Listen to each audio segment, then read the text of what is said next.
Do you keep finding yourself chasing avoidant people, those who are emotionally unavailable, and you're wondering, well, you know what, maybe if I just give all my love to them, they'll realize it's kind of nice here and I'll think I'll stay. Does that ever work? Hey everybody, I'm Mystic Brew, your favorite Lebanese mystic and astrologer, and this is Shadows of the Heart. As an intuitive, certified coach, and former dating columnist, I know what it's like to let your shadows come out and play when it comes to your relationships. And in this series, I'm meeting with various singles who are ready to face those unconscious patterns that are being revealed to them through their birth chart. Yes, by looking at every person's astrology, I'm able to see where shadows are lurking just behind their awareness that might be contributing to the reason why they keep finding themselves in the same relationships with the same types of people. In this session, you'll meet Dan, a Scorpio sun and Aquarius moon, who is ready to find a partner who is willing to meet him at the depths that he would like in his partnerships. Now, what Dan didn't realize is there's some contradiction even within his chart. While looking at his astrology, the push and pull dynamics that he would often experience within relationships was also showing up within himself. And so we dove in to find the root of what is this energy and what are the actual fears coming up for Dan that's causing him to find himself in these repeated cycles in relationships. If that sounds familiar to you, stay tuned and let's see what shadows are lurking in Dan's chart.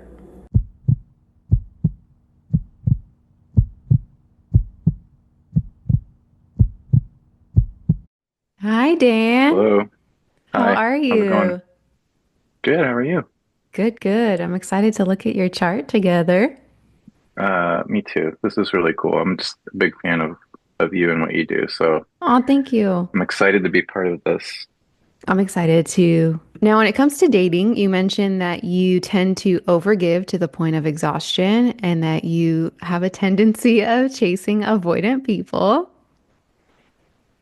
Yes, that has been true at Yeah, times. happens to the best of us. So let's take a hmm look at your chart and see what it has to tell us. So you said you know your big three, hmm Scorpio sun, which I have to say you're giving Scorpio. No, You are giving Scorpio the energy. the all black giveaway. It might be the black turtleneck. I don't know, Mhm. but I was trying to give you some Steve Jobs for the it's video. Figured it it would is. give you a little one of Yes. those. Thank you. Yes, you succeeded. It is. It's giving Nice. Scorpio Steve Jobs.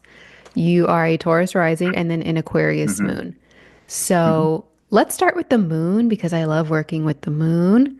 Your Aquarius moon. You mentioned chasing avoidant people. Some might say Aquarius moon energy, and again, everything has its empowered side and its shadow side because everything exists on a spectrum. Right. So, what we're going to talk about is probably going to be more on the shadow side of things. And that's not to just talk shit about all these signs. Everything has a gift that it's also giving you, including the shadow element. But for the purpose of this conversation, we're going to see what's sort of lurking behind the scenes. Now, with Okay. your Aquarius moon, moon is the mother. That tells me, and you let me know if that feels true, mom may not have been the most emotionally available person. Was that your Yes. experience? Yeah. Yes.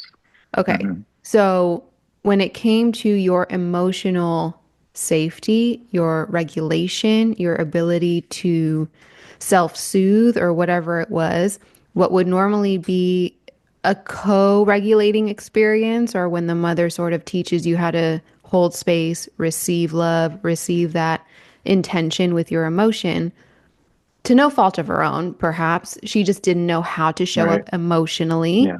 which left you having to kind of face sometimes big feelings by yourself. True? Yeah. hmm Okay. Yeah. It's pretty spot on. I can't Yeah. really add to that. Um, Okay. Now, your moon, your Aquarius moon, I mentioned that because the shadow element of Aquarius energy is detached. And that's not to say that you are, it's just to say that sometimes it can come across as a bit aloof or distant emotionally. mhm. Now, I mentioned mom. not to bag on mom, but just to give an idea of where this might have started if that's what was modeled to you. So the moon is your unconscious self. It's your undercurrent. It's sort of the emotional relationship that you have with yourself. If it was modeled in a way where it wasn't necessarily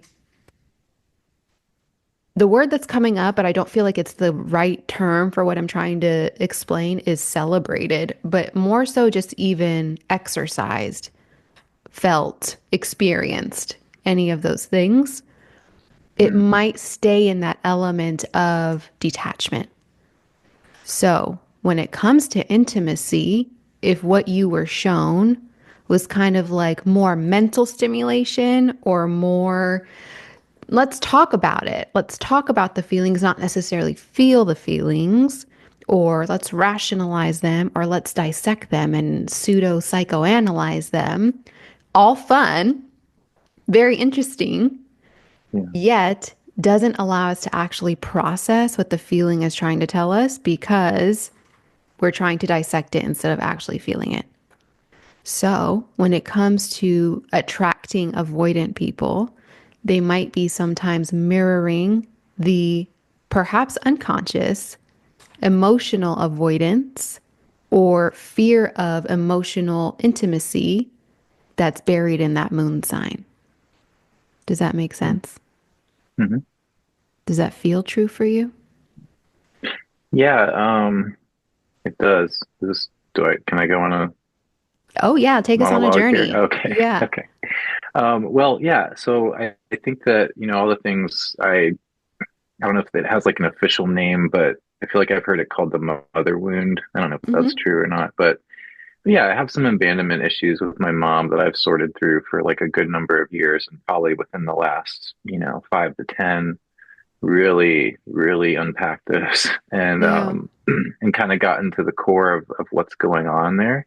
And I think, yeah, a lot of my chasing and avoidant people, circled back to just having an emotionally unavailable mother. And again, I'm not bagging on my mother. I just, she had the tools that she had and, her set of traumas. And, I think that, I've been able to work through it to a point where like I kind of like get it now. I can kind of see the dots connecting in my relationships. So that's good. I feel like that's good because I feel like there was a long time where I wasn't getting the rub on that stuff. Yeah. So now I can kind of connect it all back to that experience. And, um, I don't know if it's relevant or not. I did have a moment, right around the pandemic where I did sort of make a concerted effort to breach, um, my relationship with my mom or bridge it, I guess I should say. And it was going fairly well for a minute. But then I just feel like it's really hard. It became really hard to kind of like sustain it. So all that to say, I've tried my best to work through all these things emotionally, psychologically, and then also actually like heal the physical, gap between my mom and I, Yeah. um, all in the name of, trying to better myself and show up better in relationships. So yeah, you're spot on. And it's still, I don't know, it still comes up occasionally, not as much because I feel like, I've healed from some things and I've become aware of some things, but there's still some energies and people that show up sometimes. And I feel like I kind of get suckered in, Mm-hmm. um, to showing up in like a way that I don't want to show up. Yeah. Thank you for sharing that. It's a process. It's called processing for a reason, and it can be exhausting and it can sometimes even feel defeating, especially when you find yourself in situations where you're like, I thought I dealt with this, and here we are again. Right. Yeah. But sometimes it's also the universe showing you how far you've come because you probably handle situations differently than before, even if it's just a little bit. And so it's also reminding ourselves to give ourselves grace and compassion and patience through the journey because you're kind of rewriting the program on your own. And it's like there's no manual on how to do this. You were raised in a specific way with specific energy to no fault of anyone's whatever. It's just that was what Right. was available to you at the time. And that doesn't negate sometimes the resentment or the anger or the disappointment that we can feel in, man, that kind of fucked me up a little bit. And Mm, it's affecting the way I show up and affecting my relationships. I love that this was something that you picked up on and that you were actively working through. And it feels like, and you tell me, because that emotional intimacy was not forged, I know your Scorpio energy, we're going to talk about it, but I know your Scorpio energy is like, are we merging souls or what? Like it's hmm. all about that emotional Yeah. intensity and depth. And yet that with your Aquarius moon, which is also playing with your Leo Mars, we'll talk about it. It's like a push and pull. It's like there's a Hmm. part of you that's like, oh my gosh, let's go into the deepest part of the ocean together and just merge souls and become one and very just very Scorpio. And then there's your Aquarius moon that's like, whoa, you're getting a little too close. This is a little Yeah. too much. And so again, in a way, it's healthy because even though it feels very opposite and sometimes conflicting energy, Yeah. it's kind of in my mind, the way I see it, it's representing again opposite sides of the spectrum where your Scorpio Venus is like, oh my gosh, loss of identity. Like we have just become one. I don't even exist anymore. It is so deep, intense, and passionate. Then, because yes, your Scorpio, you also have your Venus in Scorpio. I don't know if you knew that. Yes, I'm aware of the stellium situation happening in my chart. Yes. So Yeah. there's that energy. And then your Aquarius moon is like, everyone take 10 steps back. We are not about to have this emotional enmeshment that is happening right now. So, yes, conflicting on the surface, but when in balance, really, really beautiful. Because what it's actually doing is it's honoring your desire and depth of connection with that Scorpio energy, while also reminding you, hey, don't get lost in the sauce. You need to Hmm. also remember that you are two separate people and that independence is also important. And the enmeshment is not healthy because that's when things get a little tricky. What's coming up for you right now? Well, a couple of things. I think that's definitely true with me. I mean, the push pull feels very real, and sometimes it feels like I'm taking crazy pills, because I will think about like if we're just using an example of like a person, like a romantic person or something. It's like, yeah, I can feel like you said, we're gonna walk into the ocean together, getting deep. And then I can also feel that really strong sense of like wanting to maintain my individuality, and like you said, not get lost in the sauce. And I think that you know, I've turned up the dial on both extremes, throughout my life.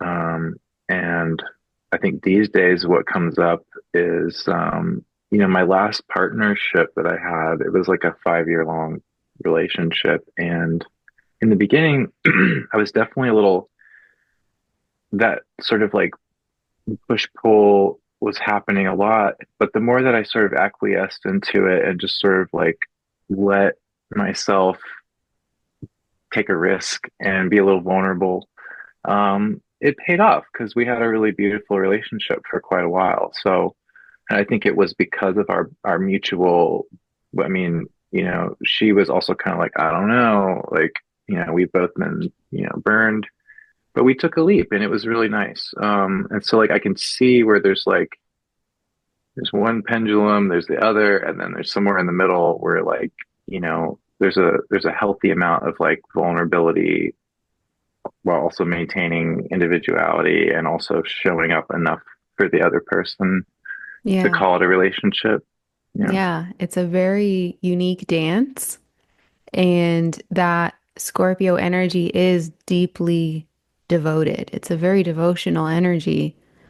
And at the same time, which can kind of seem ironic, it craves that depth and that intensity and that passion and that loyalty and devotion and all of these different things.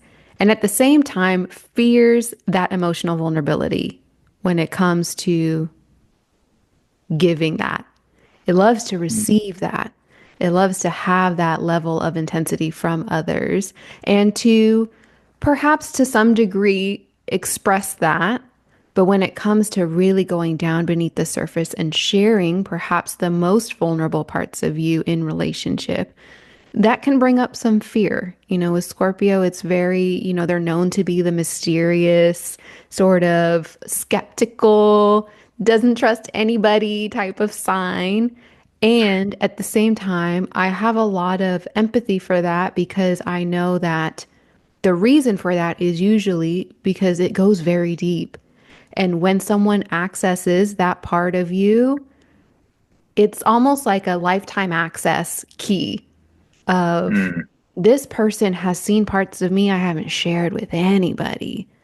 That's Mm. a level of commitment, even if it's not explicit, that can create a lot of fear and also a lot of, ooh, I don't know if you deserve is the wrong word, but it's what's coming up, kind of deserve to be here. Yeah.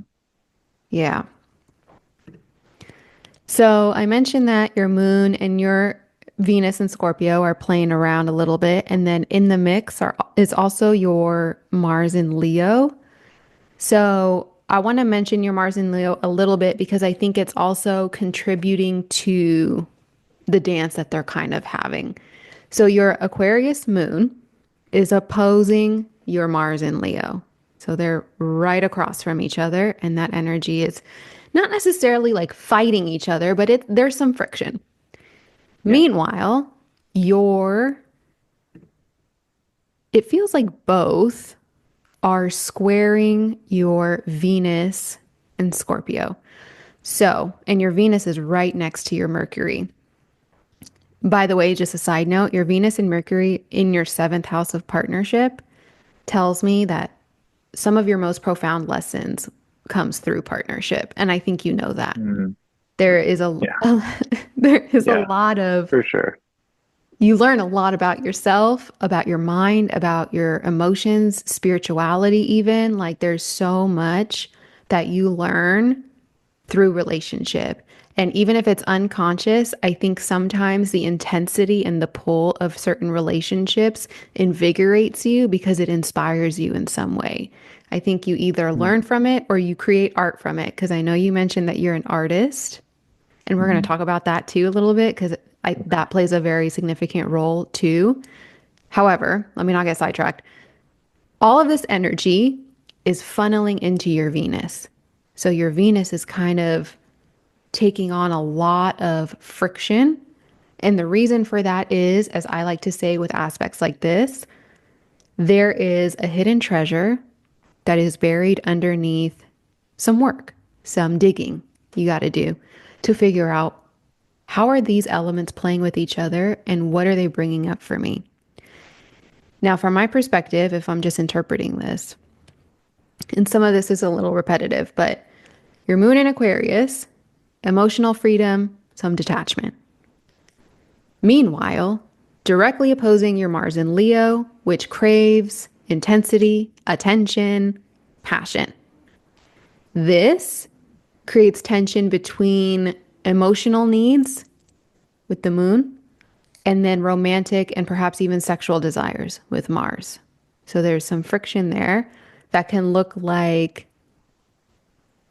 either you're too distant or too demanding with Mars and Leo.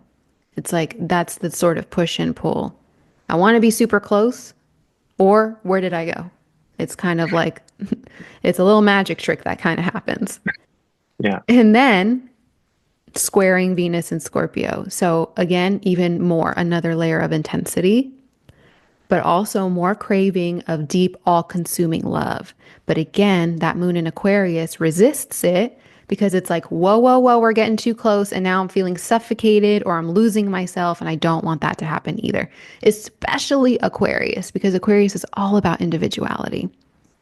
So this can create some hot and cold dynamics, Yeah. as we can see.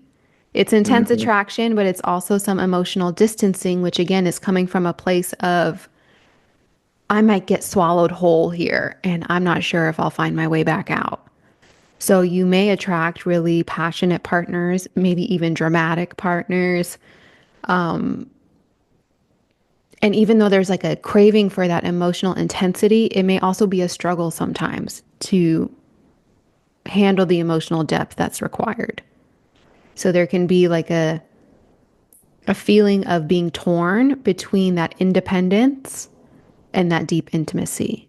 So again, it's not about abandoning one or the other. These are clearly all needs that are coming to the surface for you. And it's just finding that balance, that sweet spot in the middle of how do I integrate this passion, this and with this emotional security and find partners who can respect independence, but also allow for that deep connection. And as I always say, the best way for that is to be that, right? So being Hmm. the type of person to honor others' independence while also allowing for that deep connection to unfold. How you feeling? I like that. No, I think that that really like aligns with how I feel right now.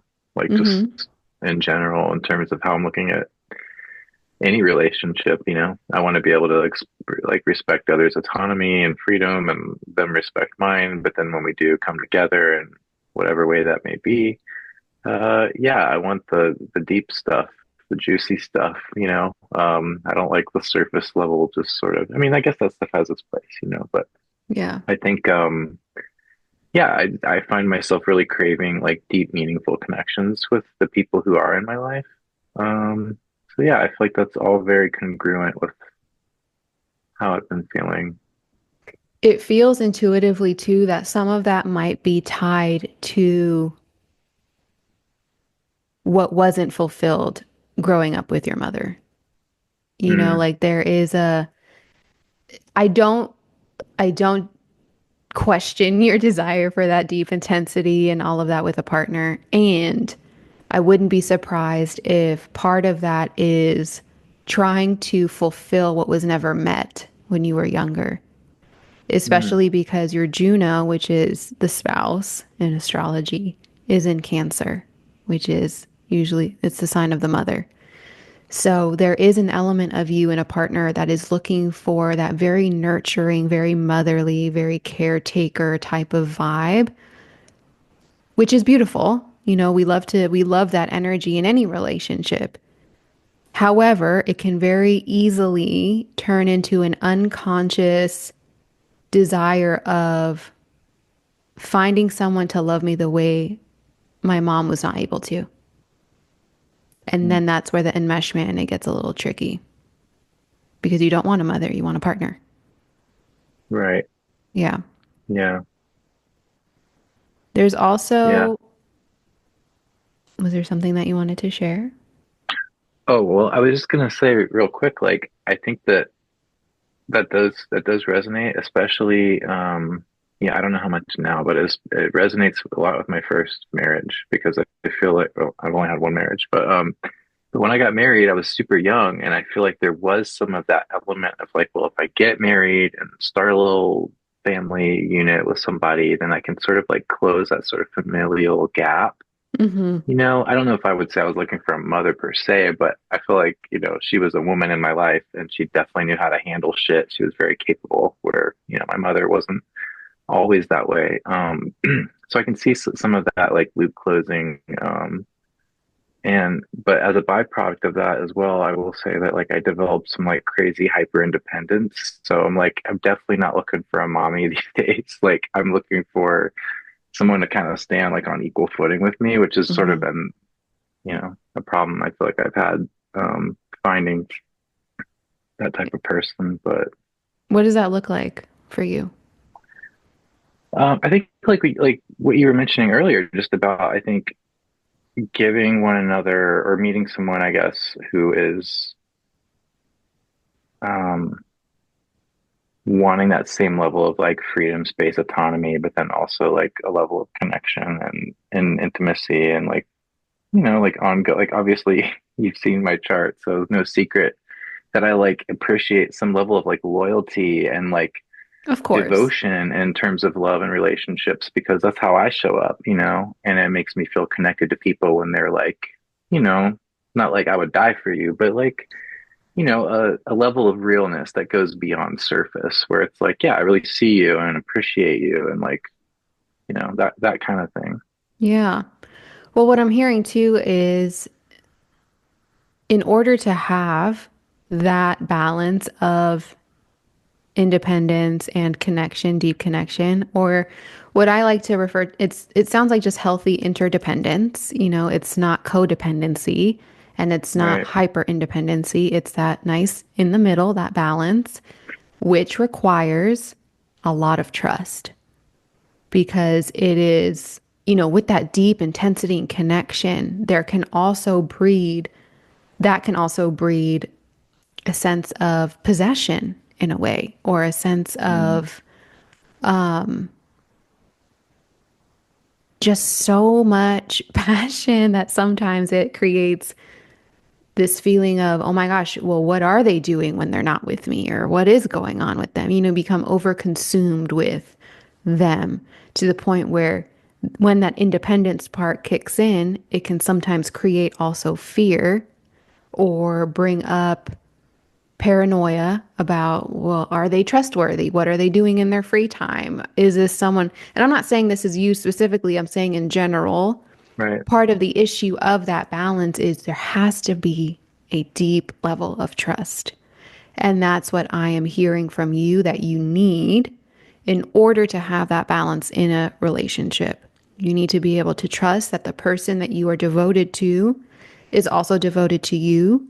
And regardless of how you may experience your independence, it's not to the point where they're acting outside of integrity or outside of the relationship. Yeah. Would you say that in relationships you can have rose-colored glasses on sometimes? About the person or the relationship itself? Either or. Hmm. I think that I have been known to wear some rose-tinted glasses in my life. Uh, yeah. These days I feel like I'm better at seeing sort of red flags. Mm-hmm. Um, I feel like it's harder for people who aren't healthy to enter my life in any way. Just because I've done that song and dance a number of times. So, Mm-hmm. but yeah, I think I've tended to pedestal certain partners. Like again, in my marriage, I was very much like, oh, like she could do no wrong. Like she was just like, you know, I Yeah. fully put her on a pedestal, and it made it challenging to like, I think in long term, it makes sense why we ended up parting when we did and why we did. So Yeah.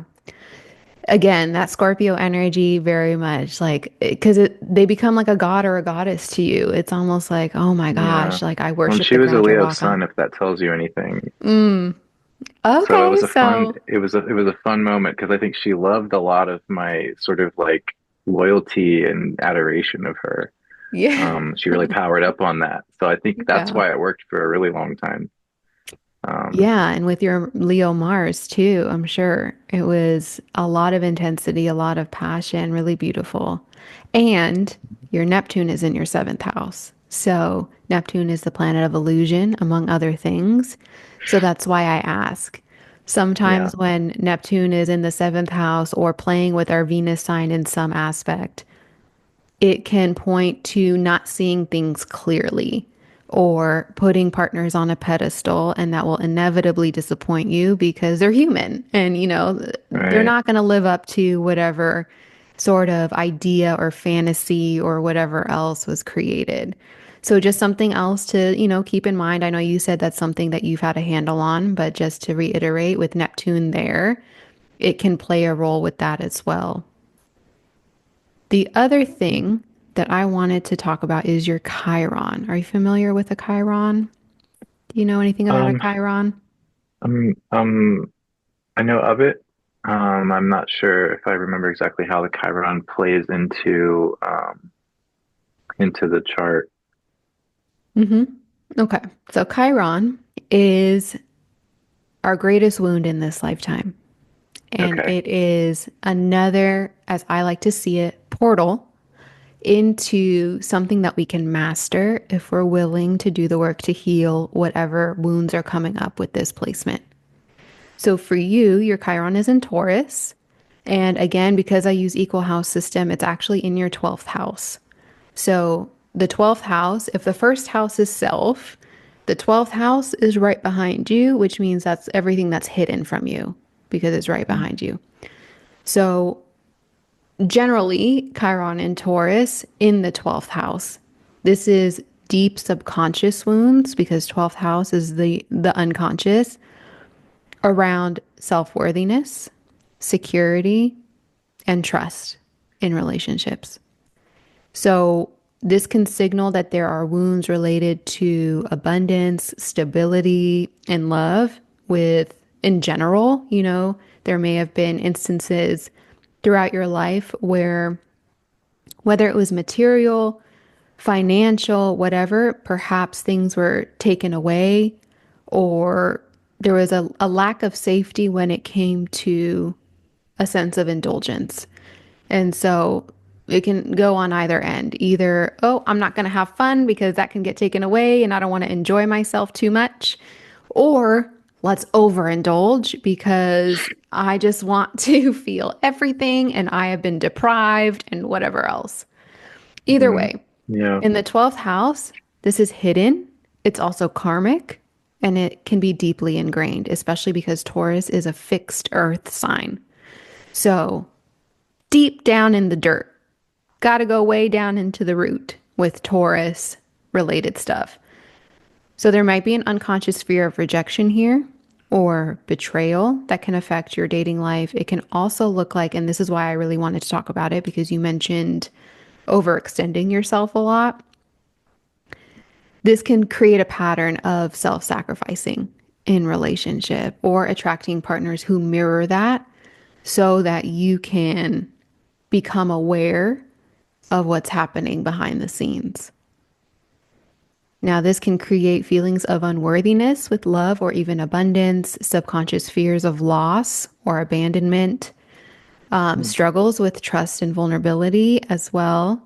So, when there is that feeling of fear with trust and vulnerability, then we can sometimes, again, shadow patterns, self sabotage, because we don't want to get to the point where we don't know how to do the thing.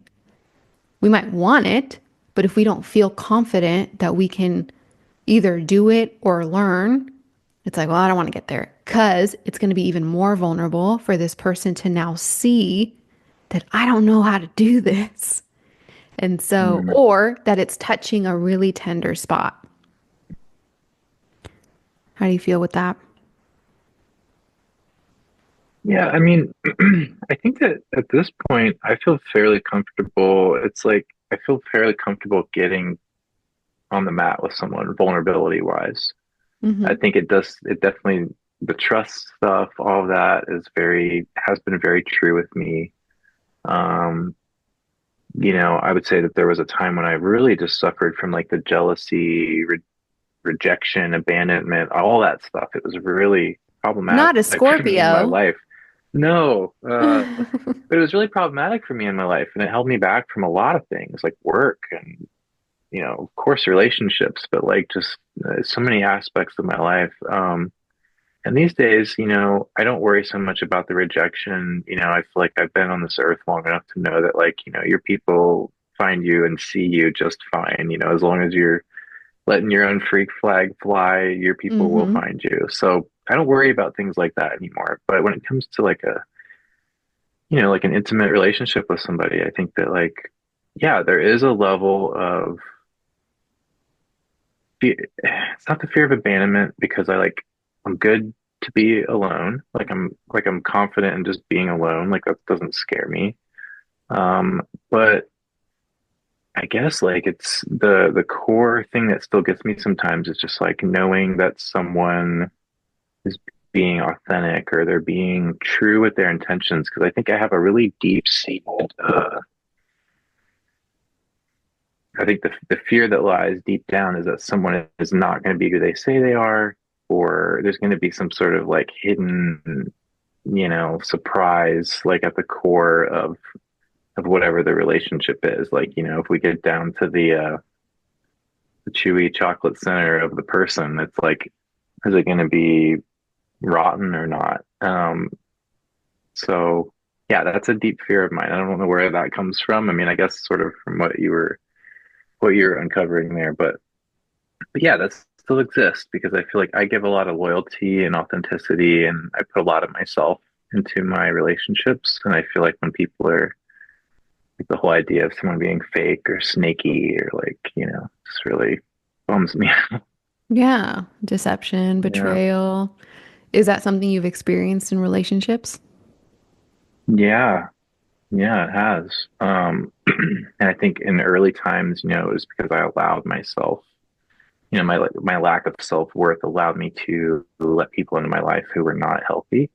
And so I think that like, you play stupid games, win stupid prizes. And but those experiences were necessary in order for me to build self-worth and to feel like this is a coffee cup platitude that I don't know where it came from, but it was something like, the when someone doesn't love you, that just opens a door for you to love yourself. I mean, that's what it felt like. And it felt like, my most toxic, most abandoning relationships forced me to just hang out with myself and get super real with myself. So those things were good, so Yeah. I don't fear any of that. But I guess what I fear is if someone's going to come into my life, are they going to come correct? Are they going to come with like authentic intentions and communication and yeah. So I've been a little betrayed and burned by snaky, dodgy people, but it's not my concern these days because I feel like I know how to weed them out. Good. I was just going to say, when it comes to trust, obviously you want to be able to trust the person that you're with and hope that they are presenting themselves authentically and vulnerably. And at the end of the day, it's all about self trust. It is Mm. also trusting that should this person turn out to be someone completely different, or should I end up realizing that they're not the person for me, or whatever it is, I trust myself enough to know that I will not allow myself to be put in a situation where I am unsafe, whatever Mm. that means. And so when it comes to trust, sometimes we put ourselves in a position that can feel just really risky because at the end of the day people change and you don't know. You never really know what's going on in the chocolate chewy center of a person. Right. Hopefully, over time, which again, it takes time. And we talked about your intensity and that deep connection and the Neptune playing in that as well. So it wouldn't be surprising if in the past you may have gotten, into the rush of it all. And perhaps it needed more of a slow burn so that you could build that trust within yourself to know that this was a safe place or maybe not and proceeded however you needed to. But either way, when it comes to trust, the most important person to build trust with is yourself so that you Mm. can tell when your body is telling you, hey, alarm bells, this person not safe, this person not clear, or slow it down. Because again, it takes time to really build that trust with someone. Yeah. Yeah. There is also your Black Moon Lilith in Libra in the fifth house. Black Moon Lilith is our shadow. It is our dark feminine energy, and feminine in this sense just means the unconscious, the energy in the undercurrent of it all. It is our creativity, our authenticity, our power, and also things that we may have rejected, suppressed, denied because, I don't know hmm, if it was you. I learned this from someone. I don't know if it was you that uh the Lilith or like feminine energy in general is like where our shadow work happens. It's like that just am I making that up? no, you're not making that up at Okay. all. It is. Okay. That's okay. So, my truth is feminine energy is dark energy. And when I say dark, I don't mean evil and horrible. Mm-hmm. I mean Right. the absence of light, meaning not as easily accessible. So if your conscious self, which is your sun, it's the awareness that you have of what is top of mind. The moon, the unconscious, the darkness, is what you are not conscious of because it requires a little more effort, a little more work to go into the depths, into the darkness to find whatever's been hiding there. And even when we talk about, you mentioned mother wounds and that whole journey, I believe that's part of it. Father wounds come up and we focus so much on father wounds. And I'm generalizing here, but a lot of times it has to do with a physical presence that was or wasn't there and what that looked like. So in a Right. way, I can equate that to the sun of it's clear, it's out there, you're seeing where needs are not being met, where they may have failed you, where they may have disappointed you, usually through a physical sense, proximity, pride, whatever it was. Mom, on the other hand, is more of an emotional darkness, unconscious. So the mother wounds, I feel, are like when you do the healing work and you're like, man, my dad did this and my dad did that or whatever else. Ooh, confirmation burp. And then Mhm. you're like, okay, yay, I've done this healing work and now I'm great. Then the mother wounds start sprouting up because the mother wounds are at the core of our being so much. We literally were created in her body. We were birthed through this vessel. There is a connection to the mother that is so deep. And so when mother wounds happen, it's in the shadow because it's hard to reconcile those aspects with someone who gave you life.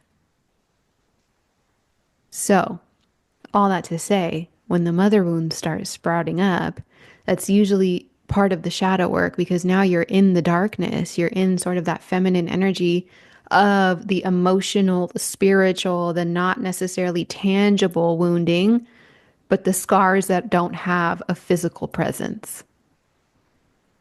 Mm. Yeah. So, yeah, Black Moon Lilith in Libra in your fifth house. This can look like, and again, I mentioned this earlier, a lot of your shadow work through romance, through attraction, through intense and karmic lovers. They're intense too because it's probably not your first rodeo together. And I think you pick up on that. You're like, I know this soul. This is familiar in some sense, and it draws you in. And again, that magnetic pull is because this is something that is carrying over and it needs to happen. There is something here. But also, there can be with this placement a defiance against traditional love norms or conventional love in some kind. So Lilith in Libra kind of rejects that traditional relationship role, but then there's also a desire for equality, yet resistance for conforming. So in the fifth house, which is a house of joy, creativity, pleasure, romance, also your artwork. And I don't even, what kind of art do you do? All kinds. Yeah. Okay, I've primarily these days I'm doing like photography stuff, cool, video stuff. cool. I feel like your art is a very important vehicle for you in processing a lot of the shadow. Because Mm. you got your Pluto in there, you got your Black Moon Lilith in there. Your Saturn is Yeah. teetering in, so perhaps some dad stuff too, or wherever you felt rejected or not rejected. Well, I said rejected. I don't know. I meant to say Yeah. restricted or any sort of rigidity. I feel like you find a way to transmute that energy, that shadow, into art in some way. This is also a magnetic, seductive energy. So, yes, you draw in passionate karmic lovers. We know that. You attract sometimes relationships that can be filled with power struggles or forbidden love, what can feel like forbidden love, or some sort of non traditional dynamic. And in a way, this is like a romantic rebellion.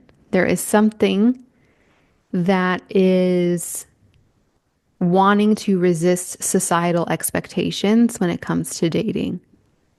Hmm. So you may attract lovers who challenge your emotional security, and then love can feel a bit dangerous, or again, intense is like the key word of the Yeah. day. And again, fearing losing control in relationships as well can come up with this. So, as always, love can be both exciting and stable. I know a lot of people don't think that's true, and they can confuse that stability with boredom or stagnation or whatever else. But Yeah. there's a way to have both. And balancing that passion with that emotional security keeps coming up. So that's going to be a key pattern to just make sure that the awareness is there because we're talking about it. And anytime that you're going to get into a dynamic or a situation, everything we're talking about right now is going to come top of mind anyway. That's the power of awareness. That's when you take the Hmm. shadow from the unconscious and you're like, oh shit, she said that. Yeah. She talked about this. So, again, that push pull in love, it's your deep desire for intimacy that's combating your also deep desire for freedom. And Yeah. what the energy is reminding you is you don't have to choose. There is a way to honor both. Making sure that you're paying attention to when you're attracting partners who are either intense, dramatic, unconventional, which is fine as long as it's still aligned with the type of relationship you want and not just because it's what you're used to or because it's happening or whatever else. It's taking the time to really create that discernment. Is this person aligned with me? Is this person like every other person I attract? Is this person teaching me something? Whatever else.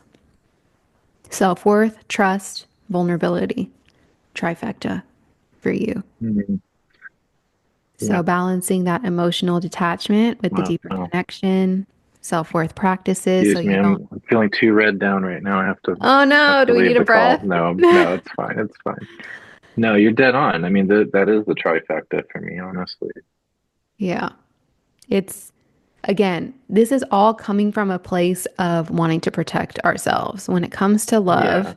And that's why I focus on love so much in my other work and in this work. I started doing this because I was looking at my own chart and I was like, I Mm, know there's something going on that I don't see mm, because when I am continuously dating what feels like the same person in different bodies, there's a pattern I'm not picking up on.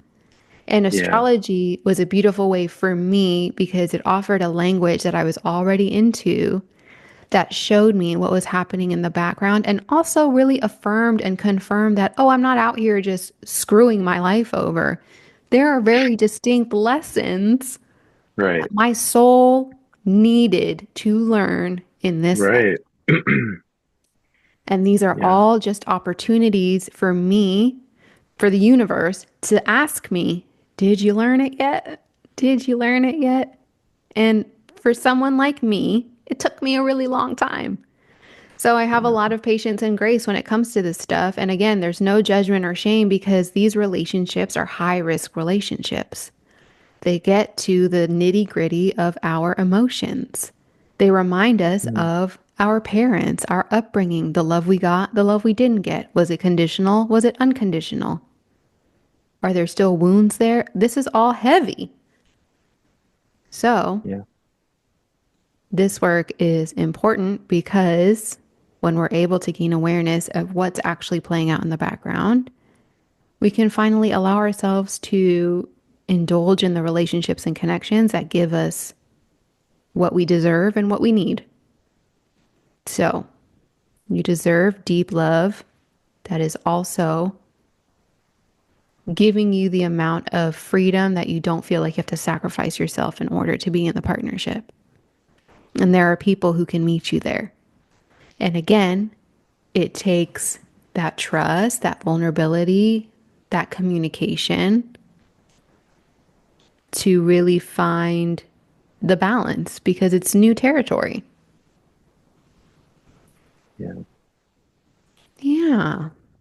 it is new So, territory.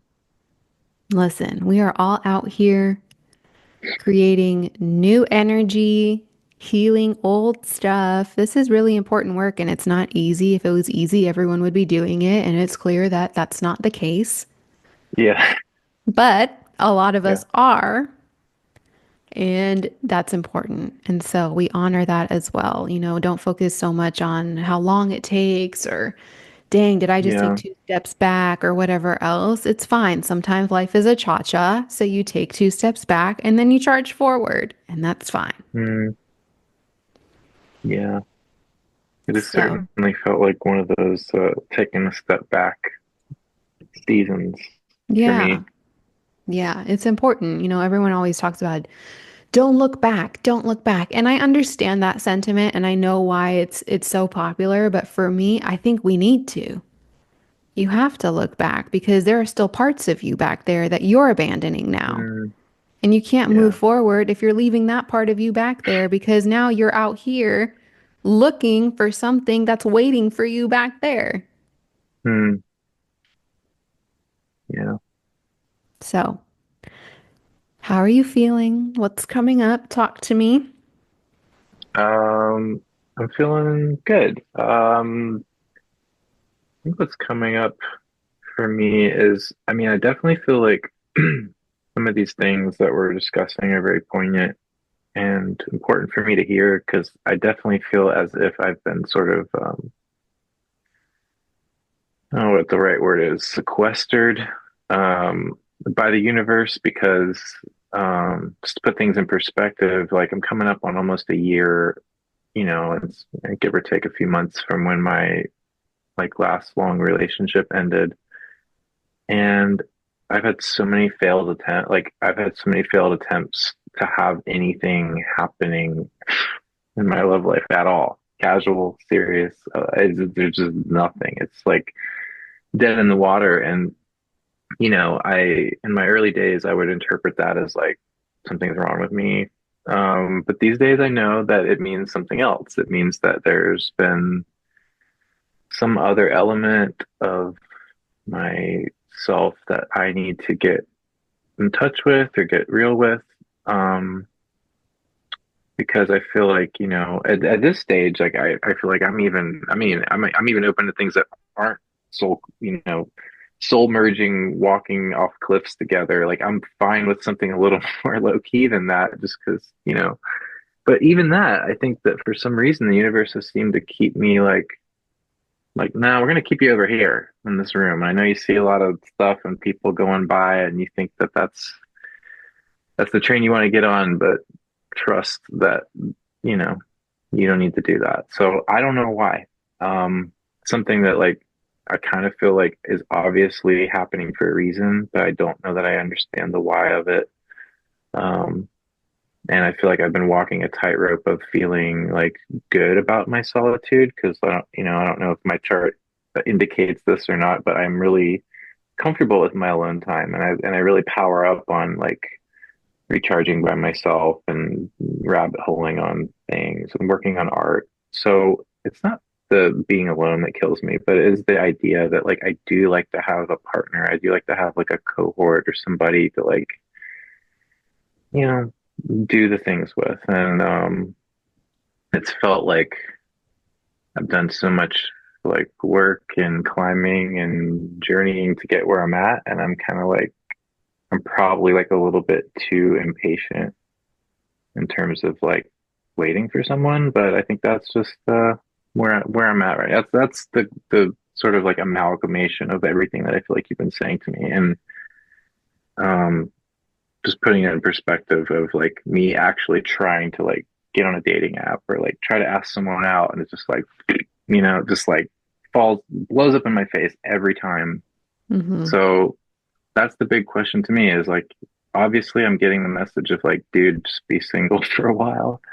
And in that case, it's been almost, a year. And this has happened before, but this is the longest time I've sort of been like sort of forced to kind of deal with my own Yeah. stuff. Because perhaps the most important relationship right now for you to cultivate is the one with yourself. Hmm. And when you were sharing that you're comfortable in your solitude, that doesn't surprise me at all. Because again, what you were expressing is what we were talking about with those two different polar energies of craving connection, but also really wanting your independence. And so, you being alone is probably great because whether you realize it or not, in partnership, you mentioned you overextend. And so, that energy that you would normally put into partnership is now all yours. So when you are solo dolo, it kind of feels nice because you're being able to replenish your energy in that way. What's pulling Yeah. at you in the background is the fact that you also know that you do desire partnership. But at the same time, again, there is an unconscious thing there where it's feeling like, oh, I have to choose one or the other. And so Mm. slowly but surely, it's recognizing like, I can desire partnership and enjoy connection without feeling, unconsciously or not, that it comes at the cost of myself. The two can coexist. But again, perhaps the universe has a plan for you right now where it's like, okay, well, right now, you're your focus. And when it's meant to happen, where you connect with someone that you're meant to connect with, you can't do anything to stop that. Right. It will happen. You've Yeah. I know. experienced it. I You know. know that. And you only need it to Yeah. happen and work once, which means it's not gonna work a lot of times. Right. Well, Yeah. not work. I mean, everything teaches us something. So it all has a gift. But for you, that sort of long-standing, committed, devoted partnership Yeah. that honors the connection while also honoring your independence, there's someone who wants that as well. And perhaps they are also in a season of solitude because they need to figure their own shit out right now. And when the time Mm. is right, you'll meet because that's when you're meant to. My truth. I believe that. Yeah, I believe it too. So much so that I'll tell you something a little embarrassing, but I started writing letters to my future partner. I love that. They're somewhat ambiguous, but they're kind of like maybe in the spirit of manifesting or visualizing. I just feel like it's been a good exercise for me. Like some of the letters that I write are really like, damn, I'm tired of waiting to meet you. And like one day we'll look back on these letters and it'll be so funny because like we're totally together, stuff like that. Because I feel like it for me gets me out of a mindset of scarcity, one, but two, I feel like creates a sort of like a world in which maybe not right this second, but I know that at some point like that person's gonna be there. Um, yeah. So as much as it can feel silly sometimes, it has been like a good exercise Yeah. for me, I think, to just sort of like focus on the fact that like, this isn't not being punished here No, necessarily, no. but that, ideally like provided that like I'm doing what I need to do for myself, that then I will then be met with someone who's also on the matching the freak is what we like to say in my house. Yeah. Well, it also tells me that your spirit knows that this person exists. That's why you're writing to them. And Yeah. what it's also helping is bridging the gap of what we just spoke about. They may not be here in the tangible physical realm for you to experience them and enjoy that connection, but you found an alternative. And so, in your moment of solitude and in this season, you're still able to foster that connection with them. You may not know their face or their name yet, but their presence is very palpable to you. And so you're able to have that conversation and communicate with them and do something with this energy that you're feeling so that when Yeah. the time comes that the physical representation comes together, You can be like, oh my gosh, hey, so I've been talking to you for quite some time, and here's everything that you missed out on. And that's a beautiful thing. Going to be a fun bomb to drop, I think at some point. Listen, the person for you wouldn't be surprised if they were doing the same thing. So Interesting. you may get a Yeah. notebook full of letters as well. Wow. We'll see. Keep me How cute posted. would that be? Yeah. Right. Yes, let me know. Well, Dan, I really appreciate your openness and vulnerability in doing this and sharing, parts of your chart with myself and with the world and reminding people that we're not alone in what comes up with relationships. And as always, for trusting me in interpreting your chart and sharing what I got from it. Yeah. Absolutely. Mm-hmm. So you saw with Dan, and listen, it's so relatable. Oftentimes, the types of partners we attract, the types of relationships we continuously find ourselves in, are reflecting something back at us. There's something there that we are being shown about our fears when it comes to true partnership. And with Dan, you saw his chart was revealing some contradictions. The push and pull he was experiencing with relationships, he was also experiencing within his chart. And there were some fears there that were so deep and so far back that it was easy to forget. This is so relatable. So many of us crave that connection and companionship, but also fear the vulnerability that it requires and asks of us in order to build that trust. Now, if you saw parts of yourself with Dan, then know that you are not alone in this journey. If you want to know more about what shadows are lurking in your chart, you can always book a personal session with me, link down below. If you're starting to wonder if astrology is something you want to dive into, grab my Astros Basics ebook, also linked below, to learn that true foundational knowledge, to start learning how to read your own birth chart. And as always, please like, subscribe, and comment to show support to this series and see how astrology can work with you to help you heal the things that you are not able to see. Thank you for watching, and join us next time on Shadows of the Heart, where we see the shadows that are lurking in your heart.